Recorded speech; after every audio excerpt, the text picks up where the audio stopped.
वीरशैव बँकेचे चेअरमन सदानंद हत्तरकी यांचा अल्पशा आजाराने निधन. वयाच्या 50व्या वर्षी बेळगाव येथील केएलई हॉस्पिटलमध्ये घेतला अखेरचा श्वास. विविध मान्यवरांनी शोकसभेत दिली श्रद्धांजली. गोकुळचे माजी अध्यक्ष स्वर्गीय राजकुमार हत्तरकी आणि माजी जिल्हा परिषद सदस्या रेखाताई हत्तरकी यांचे सुपुत्र वीरशैव बँकेचे चेअरमन गोडसाखरचे संचालक सदानंद हत्तरकी यांचं बेळगाव येथील केएलई हॉस्पिटलमध्ये दुःखद निधन झालं. त्यांच्या निधनाची वार्ता कळताच त्यांच्या कार्यकर्त्यांसह हलकर्णी पंचक्रोशीवर शोककळा पसरली. सदानंद हत्तरकी यांची साधी राहणी आणि मनमिळावू स्वभावामुळे जनसामान्यांमध्ये त्यांची एक वेगळी प्रतिमा होती. स्वर्गीय राजकुमार हत्तरकी यांच्या निधनानंतर त्यांनी कार्यकर्त्यांना सोबत घेऊन हत्तरकी गटाची पुनर्बांधणी केली.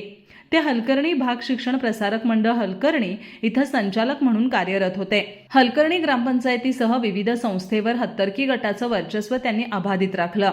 स्वर्गीय राजकुमार यांच्या निधनानंतर झालेल्या जिल्हा परिषद निवडणुकीत आई रेखाताई हत्तरकी यांना भरघोस मतांनी निवडून आणलं. आज बुधवारी दुपारी 2च्या सुमारास हलकर्णी इथं त्यांच्यावर शोकाकुल वातावरणात अंत्यसंस्कार करण्यात आले. यावेळी झालेल्या शोकसभेत खासदार संजय मंडलिक, आमदार राजेश पाटील, माजी मंत्री भरमोअण्णा पाटील, बसवराज आजरी, राजेंद्र गड्ड्यांनावार यांच्यासह विविध मान्यवरांनी श्रद्धांजली वाहिली.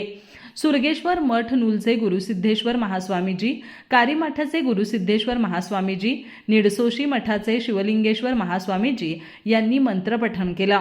यावेळी डॉक्टर चेतन नरके, शिवाजीराव पाटील, सोमगोंडा आरबोळे, वरदशंकर वरदाप गोपाळ, डॉक्टर गंगाधर वसकोटी, जयसिंग चव्हाण, जयकुमार मुन्नोळी, संतोष पाटील, विद्याधर गुरबे आदींसह विविध गावचे प्रतिष्ठित नागरिक, राजकीय पुढारी आणि ग्रामस्थ उपस्थित होते.